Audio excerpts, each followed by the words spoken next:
देखिए ये जो पोस्टपार्टम पीरियड है ना बहुत ट्रिकी है। इसमें एक तो जो हार्मोन्स है ना उनमें एक चेंज आ रही होती है, ठीक है। बहुत छोटी सी चीज जो है वो लेडी को लग रही होती है कि बहुत बड़ी है, ठीक है। इमोशनली लेबाइल होती है बहुत सारी चीजों में। एक उसकी लाइफ में ट्रांजिशन हुई है, ठीक है, बेबी से पहले की जो लाइफ थी, और ये बहुत ज्यादा होता है फर्स्ट बेबी में, ठीक है। सेकंड थर्ड बेबी में तो थोड़ी सा एक्सपीरियंस हो चुका होता है, लेकिन as soon as you deliver your first baby, क्योंकि उसमें आपकी लाइफ टोटली अपसाइड डाउन हो जाती है। उसमें फिर सोशल फैक्टर्स बहुत ज्यादा आते हैं। तो मैं अपने पेशेंट्स को मतलब जैसे मैं कहती हूँ कि वही वाली बात कि अगर आप खुद अपने आप को पैम्पर नहीं करेंगे ना तो कोई नहीं करेगा। मेरी एडवाइस होती है आफ्टर मेडिकेशन कि आपने जाना है, आपने घर जाके हॉट ऑयल मसाज लेना है, ठीक है। उसके बाद आपने अपनी एक होम सर्विस बुलानी है जिसमें आपने फेशियल कराना है, जिसमें आपने मैनिक्योर पेडिक्योर कराना है, और उसके बाद आपने वार्म शावर लेना है, ठीक है। ये वो टाइम होगा कि जो अगले 6 हफ्ते में आपको नहीं मिलना। ये बस अब जाके इसको ये करें, थोड़ी सी आपको फ्रेशनेस की फील आएगी, ठीक है। और उसके बाद जब आप अपनी केयर करना शुरू करेंगे ना तो लोग भी देखेंगे कि अच्छा इसको अपनी परवाह है, ठीक है। हमारी सोसाइटी ऐसी ही है, जिसको लगेगा कि कोई कुछ नहीं कर रहा तो वो उसी पे डगर पे चलेंगे। लेकिन जब कोई देखेगा कि अच्छा इसने आते ही अपना ख्याल किया है तो you know bells will be rung कि ठीक है, अच्छा इसने अपना इतना ख्याल किया है तो she needs to be taken care of. और उसके लिए आपका हस्बैंड, आपकी बहन, फैमिली में कोई मेंबर, कोई ऐसा जिसके साथ आप बहुत क्लोज हैं, प्लीज डू शेयर, ठीक है। हमारी हार्मोनल उस पर भी जो डिस्कशन हुई थी तो मैंने आपको यही बताया था। और हर टॉपिक के लिए, हर उस मसले के लिए आपके पास कोई एक बंदा होना चाहिए जिसमें आपको फिल्टर लगाने की जरूरत नहीं है। आप ओपन हैं, आपने हर बात करनी है, आपको सोचने की जरूरत नहीं है कि ये मैं ये कहूंगी तो ये प्रॉब्लम होगा, तो यू हैव टू वेंट। ये पोस्टपार्टम पीरियड की जो कॉम्प्लिकेशंस है ना ये ज्यादातर अराइज होती हैं, एक तो सोशल प्रेशर्स, फिर एक्सपेक्टेशंस, ठीक है। अब कुछ लोगों को ये भी एक्सपेक्टेशन होगी कि अच्छा बच्चा ही पैदा किया, हम तो इतने बच्चे पैदा किए, वो जो आपने मुझसे क्वेश्चन किया, लो हम तो बच्चा पैदा करके आते थे तो हम तो ये शुरू हो जाते थे, वो शुरू हो जाते थे। There is a difference, diet का बहुत डिफरेंस है, ठीक है। उस जमाने में जो डाइट्स होती थी वो प्योर होती थी। हम लोग तो ये जंक और ये फास्ट और ये चीजें खाने वाली कौम है, हमारे अंदर उतनी जान नहीं है कि हम ये कहें जी हम आज बच्चा पैदा करके आए तो कल हम जो है वो भागना दौड़ना शुरू कर देंगे। It will take time. थोड़ा सा आप अपनी जो, अगर आपके घर में किसी लेडी ने बच्चा पैदा किया है तो थोड़ा सा एटलीस्ट उससे हम्बल होके पेश आए, थोड़ा सा एम्पैथेटिक होएं। जितना आप उसके साथ एम्पैथेटिक होएंगे उतना जल्दी वो रिकवर करेगी। आप ये देखेंगे कि जितना इमोशनल सपोर्ट आप पोस्टपार्टम पीरियड में दे रहे हैं ना, वो लड़की उतनी जल्दी रिकवर होके आपको फौरन बिल्कुल फिट होके दिखा देगी। लेकिन अगर आप उसको स्ट्रेस दिए रखेंगे, उसके हार्मोन्स जो हैं वो डिस्टर्ब होंगे, उसकी हेल्थ ऑटोमेटिकली डिस्टर्ब होगी। बिल्कुल। और आई थिंक इसमें एक ये चीज भी हमें देखनी चाहिए कि हर इंसान जो है वो डिफरेंट है, उसकी बॉडी डिफरेंट है, और हर चीज को एब्जॉर्ब करने का उसका जो एक्सपीरियंस होगा वो भी एक तरीका होगा, वो भी एक डिफरेंट होगा। मैं इस पॉइंट पे मैं आपको एक बात बताऊं, शायद इससे कॉन्टेक्स्ट से ये दूर हो जाए। जैसे कई दफा मेरे पास पेशेंट्स आते हैं तो वो ये कहते हैं कि जी मेरी बहन को जब प्रेगनेंसी थी तो उसके साथ तो ये मसला नहीं था, मेरी कजन को हुई उसका ये था। मैं अपने पेशेंट्स को कहती हूँ कि इवन आपकी जो दूसरी प्रेगनेंसी है ना वो इस प्रेगनेंसी जैसी नहीं होगी। दोनों प्रेगनेंसीज, तीनों प्रेगनेंसीज आपस में मैच नहीं करती।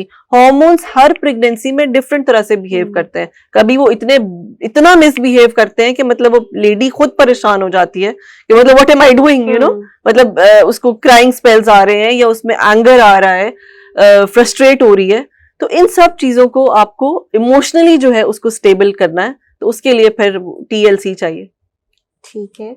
पोस्टपार्टम पीरियड जो होता है ये एक लड़की के लिए बड़ा इंपॉर्टेंट है, और उसी में अगर हम देखते हैं कि जैसे आपने बताया हमें सोशल प्रेशर भी है और इमोशनली भी वो जो है डिस्टर्ब्ड है, इसी तरह उसकी लाइफ में एक बहुत बड़ा चेंज भी आया है जो उसका अपना बच्चा है, और उसकी हेल्थ भी वो जैसे देख लिया अफेक्ट हो रही है। तो इस सब को मद्देनजर रखते हुए वो इस चीज को कैसे मैनेज करे कि वो अपना स्लीप साइकिल भी वो अच्छा मेंटेन कर सके, और इसी तरह जो उसको मेन जरूरत है रेस्ट की वो भी पूरा कर सके, इसके बारे में हमें बताएं कि एक फीमेल को क्या स्ट्रेटजीज आप एडवाइस करेंगे। अच्छा, इसकी ना एक बहुत आसान टिप है, ये आप इसको एक गुर समझ लें। वो ये है कि जब आपका बच्चा सोता है आप सो जाए, ठीक है। हमारी लेडीज क्या करती हैं, बच्चा सो रहा है ना तो फिर कहेंगी हम ये छोटे मोटे काम कर लें, कोई चीज कर लें, फोन देख लिया, कुछ और सोशल मीडिया खोल लिया। प्लीज मेरी ये न्यू मॉम से ये रिक्वेस्ट है कि जिस वक्त आपका बच्चा सो रहा है उस पीरियड को यूटिलाइज करें and take proper rest and proper sleep. अपनी डाइट का ख्याल तो वो ऑटोमेटिकली वो आप अपने हिसाब से रखेंगे ही, लेकिन जब तक आप अपना रेस्ट और स्लीप जो है उसको अगर आपका वो कॉम्प्रोमाइज नहीं हुआ ना तो फिर बहुत सारी चीजें जो है वो ऑटोमेटिकली जो है वो सेटल डाउन हो जाएंगी। ठीक है, तो आप अपने बच्चे के साथ अपना साइकिल जो है ना उसको टाइट्रेशन उसकी करें। ठीक है। अगर हम बात करें इस चीज की, जैसे कि बहुत ज्यादा स्ट्रेस भी होता है, तो लेकिन मदर जो है वो इस कंडीशन पे नहीं है कि वो एक्सरसाइज फौरन स्टार्ट कर सके, तो उसके लिए आप क्या एडवाइस करती हैं कि उसको कब एक्सरसाइज करनी चाहिए, और जब वो एक्सरसाइज नहीं कर सकती तो उस टाइम पे कौन सी कोई ऐसी कोई स्ट्रेटजी है जो उसके लिए करना जो है हाँ, इसमें देखिए अगर तो जैसे नॉर्मल डिलीवरी है ना, तो बल्कि नॉर्मल डिलीवरी सी सेक्शन दोनों में ही हफ्ते 10 दिन के बाद ना आप इतने मोबिलाइज हो जाते हैं कि आप कम से कम अपने घर में थोड़ा बहुत मूव अबाउट कर सकते हैं। ठीक है, बल्कि जैसे जो पेरिनियल टीयर्स हैं वो भी 10th डे 12th डे पे ऑलमोस्ट हील अप हो जाते हैं। जो सी सेक्शन के स्टिचेस हैं वो हम 8th डे पे ओपन करते हैं। तो ऑब्वियसली जब 8th डे पे पेशेंट स्टिचेस खुलवाने आती हैं तो वो घर से चल के ही आती है ना, तो वो इतनी तो मोबिलाइजेशन वो कर सकती हैं, तो इतनी मोबिलिटी वो अपने घर में रखें। ठीक है, शुरू के जो फर्स्ट 3 मंथ्स हैं वो अपने आप को इतना मोबाइल रखें कि अच्छा, उसमें मैं बेड रेस्ट भी मैं एडवाइस नहीं करूंगी कि आप बिल्कुल ही बेड रेस्ट करें। आप किसी का इतना ही ख्याल रखें कि आप उसको बेड से ही नहीं उठने दे रहे। इवन एक्सट्रीम्स है ना, एक्सट्रीम्स दोनों साइड से जो है वो हैजर्डस है। आप जितनी जल्दी थोड़ा मोबिलाइज होना शुरू होते हैं, आपका जो ब्लड सर्कुलेशन है वो आपकी बॉडी में जब शुरू होता है अच्छा, तो आपकी हेल्थ जो है वो वापस आना शुरू हो जाती है। तो जितनी जल्दी आप खुद को मोबिलाइज कर लेंगे उतनी जल्दी आप प्रॉपर हेल्दी हो जाएंगे। जो वॉक और स्ट्रेचेस है ना वो मैं एडवाइस करती हूँ कि आप बेशक 6 वीक्स के बाद अपनी शुरू कर लें, लेकिन जैसे जिम है या कोई स्ट्रेनस एक्सरसाइजेस है वो आप 6 मंथ्स के बाद करें। ठीक है।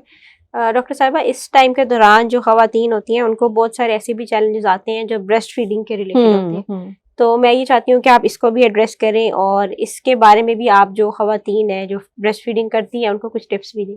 अच्छा, उसमें एक तो जैसे मैंने पहले बताया कि प्लीज अपना वाटर इनटेक जो है, अच्छा वाटर इनटेक का मतलब सिर्फ ये नहीं है कि आपने पानी ही पीना है, आप लिक्विड फॉर्म में कुछ भी ले सकते हैं, जूसेस ले सकते हैं, मिल्क ले सकते हैं। और अगर आपको इतनी ही टेंशन है कि पेट बढ़ जाएगा तो जो ये मसाला वाटर होता है जैसे सिनेमन और ये जीरा और सौंफ, इनका एक पानी बनाया जाता है, ये ऑल ओवर द यूट्यूब आपको इसकी रेसिपी मिल जाएगी, वो पिए। लेकिन 8 to 10 ग्लासेस ऑफ वाटर आपने डेली लेना है। मिल्क लें, एक तो इससे ब्रेस्ट मिल्क की जो अमाउंट है वो बेहतर होगी। दूसरा, placement of the nipple in mouth of the baby, ये बहुत गलत है। निपल के अराउंड एक एरिया होता है जिसको हम एरियोला कहते हैं। ठीक है, it's a bigger round area just behind the nipple. उस एरियोला को बेसिकली बच्चे के मुंह में देना होता है। खवातीन क्या करती हैं कि सिर्फ जो निपल है, जो बड है, उसको बच्चे के मुंह में देती हैं, तो वो उस पे क्रैक्स हो जाते हैं। ठीक है, तो वो ये जब आप डिलीवरी हुई है सारा कुछ, तो जो जहां पे भी हॉस्पिटल में या कहीं पे भी वहां पे जो नर्स है, मिडवाइफ्स हैं, उनको कहें कि वो आपको प्रॉपर्ली एजुकेट करें, या फिर ये आप खुद वीडियोस देख सकते हैं कि how to latch the baby. तो उसमें आपको पता चलेगा कि बेसिकली आप लोग प्लेसमेंट जो है वो निपल की वो बच्चे के मुंह में गलत करें, जिससे आपको खुद क्रैक्स और जख्म हो जाते हैं। फिर हम उनकी हीलिंग की तरफ चले जाते हैं, बिकॉज ऑब्वियसली जब निपल क्रैक होता है और बच्चा फीड लेता है तो that hurts and that hurts a lot.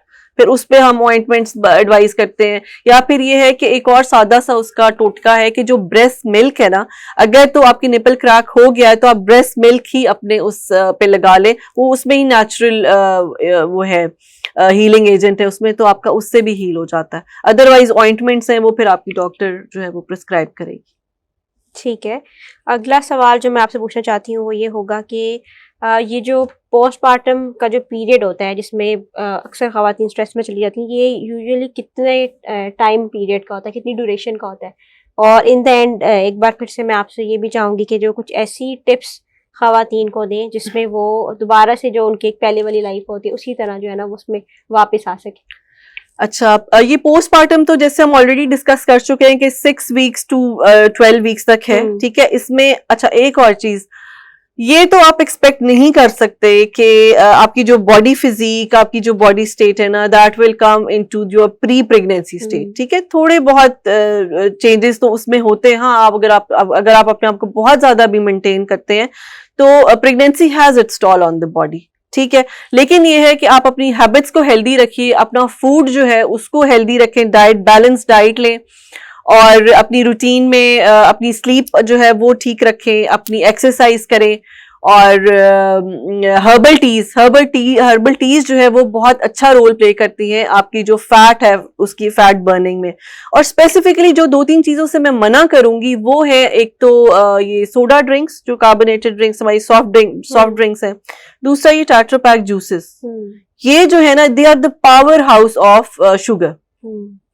ये आपको पता भी नहीं चलता और आपका वेट कहां से कहां चला जाता है जब आप इनको बहुत ज्यादा इनकी कंजम्पशन करते हैं। तो अगर आप इसको कट डाउन नहीं कर सकते तो एटलीस्ट उनको वंस अ वीक और हैप्पी मील करके इस तरह से ले लें, लेकिन उसको अपनी रूटीन में ना करें। और जो कॉफी है, अगर आप कॉफी लवर हैं तो बेटर शिफ्ट टू डीकैफ। ठीक है, अब हम आगे बढ़ेंगे। जो हमारा सेक्शन है जिसमें जनरल ऑडियंस हमसे कुछ सवालात पूछती है, वो डॉक्टर साहिबा मैं अब आपसे पूछूंगी। पहला सवाल जो हमारे पास आया हुआ वो है कि जो पोस्टपार्टम चेंजेस होते हैं वो सिर्फ जो फिजिकल चेंजेस हैं उसी से लिंक्ड होते हैं? सॉरी, जो किसी को भी अगर ये पीरियड चल रहा है तो जो एक फीमेल है उसकी बॉडी में सिर्फ जो है फिजिकल चेंजेस ही आएंगे? नहीं, फिजिकल चेंजेस के साथ हमने, बल्कि मुझे लगता है हमने जो इमोशनल चेंजेस और मेंटल चेंजेस को ज्यादा डिस्कस कर लिया। ठीक है ना, आपका बिल्कुल एक वो पैटर्न चेंज हो गया, आपकी लाइफ चेंज हो गई है। तो ऑब्वियसली सिर्फ फिजिकल जो है अपीयरेंस या फिजिकल हेल्थ उस पर इफेक्ट नहीं होती। ये मल्टीपल ये समझे एक सिंड्रोम है, मल्टीपल इसके वो है एस्पेक्ट्स हैं जो आपके ऊपर उसका इफेक्ट होगा। ठीक है डॉक्टर साहिबा, जो नेक्स्ट क्वेश्चन हमारे पास आया हुआ है वो ये है कि जो पोस्टपार्टम जो हमारे चैलेंजेस आते हैं क्या वो क्विकली रिकवर हो जाती हैं या अगर उनका कोई रिकवरी टाइम होता है तो वो क्या होता है? नहीं, there is no hard and fast rule. ये कोई स्विच ऑन ऑफ बटन नहीं है, ये पर्सन टू पर्सन वेरी करता है। ठीक है, अगर आप जैसे कुछ लोग होते हैं लाउबाली से हैं, कुछ खवातीन हैं, मतलब वो किसी चीज को बॉदर नहीं करती तो ठीक है, नहीं करती वो जल्दी ठीक हो जाती है। कुछ हैं जो छोटी छोटी बात को जो है वो दिल में लेके बैठी रहती हैं और फिर उसी पे सोचते रहना। ठीक है, तो ये आप इस तरह से नहीं कह सकते कि हाँ जी आज आपका बच्चा पैदा हुआ है आप 3 महीने बाद ऐसे ठीक हो जाएंगे। नो।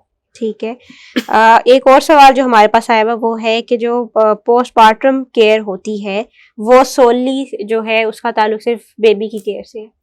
नहीं, बेबी तो आया है ना, जो बेबी को लाई है, ठीक है, उसका भी बड़ा रोल है और मुझे लगता है कि उसका ज्यादा रोल है। Baby is always been taken care of. जिसकी टेक केयर नहीं होती वो है जो बेबी को लेकर आई। ठीक है, तो it's not only about baby, it's both mother and the baby both. अगर आप बेबी की केयर कर रहे हैं और माँ को आपने निग्लेक्ट कर दिया, ठीक है, तो उसमें फिर ऑब्वियसली एक आप बॉन्ड नहीं बना रहे। या अगर माँ को देखा जा रहा है, लेकिन ऐसा काम ही होता है कि माँ को देखा जाए और बेबी को ना देखा जाए। So it's both face, both sides. ठीक है, एक और बड़ा अहम सवाल है वो ये है कि जब ये वाला टाइम चल रहा होता है तो उसी टाइम पे जो जैसे हमने शुरू में भी जिक्र किया कि हमें जो इर्द गिर्द के लोग होते हैं वो बहुत सारी सजेशंस दे रहे होते हैं। तो इसमें एक चीज होती है कि अक्सर लोग कहते हैं कि आपकी जो डाइट है ना उसमें जैसे सौंफ का पानी हो गया, इस तरह की चीजें जो है वो खाएं या पिए। तो वो उसके ऊपर भी मैं चाहती हूँ कि आप कुछ बात करें कि उस टाइम पे क्या क्या ऐसी डाइट है जो खानी चाहिए। अच्छा, डाइट्स में देखिए ये सौंफ वाला जो आपने पानी बताया ना, ये वाकई इफेक्टिव है। कम से कम इस तरह से तो इफेक्टिव है कि अगर आप पानी नहीं पी रहे और आप सौंफ का पानी पी रहे हैं तो पानी पी ले। ठीक है, इसलिए मैं उसके हक में हूं कि ठीक है आप पानी पिए, चाहे वो जो भी है। ठीक है, उसके बाद जो है बहुत ज्यादा फैटनिंग चीजें ना खाएं। जैसे कुछ लोगों को आदत होती है कि अच्छा बच्चा पैदा हुआ है, एक्सट्रीम्स हमारे यहाँ असल में बहुत है ना, या तो बिल्कुल ही केयर नहीं करेंगे या फिर इतनी केयर करेंगे कि मतलब वो बिल्कुल ही एक्सट्रीम पे चला जाएगा। बहुत ज्यादा जैसे घी की पंजीरियां हैं, वो फिर वेट अगर एक दफा पुट ऑन हो जाता है तो उसको पुट ऑफ करना जो है वो ठीक है, आप थोड़े अमाउंट्स में ले लें, लेकिन ले बिकॉज हेल्दी चीजें तो लेने से मैं मना नहीं कर रही, लेकिन उसको एक ऐसी अमाउंट में लें कि वो आपके वेट को फिर जो है वो बहुत ज्यादा अफेक्ट ना करे। जो खाएं हेल्दी खाएं, ठीक है, खाना अच्छे कुकिंग ऑयल में बनाएं, फिश लें, चिकन लें, पोल्ट्री लें, ये सब चीजें लें। सिर्फ वो जो जंक और ये चीजें मैंने बताई है ना, इनको जरूर अवॉइड करें, जो कि आपकी हेल्थ के लिए भी ठीक नहीं है और आपके वेट के लिए भी ठीक नहीं है। ठीक है।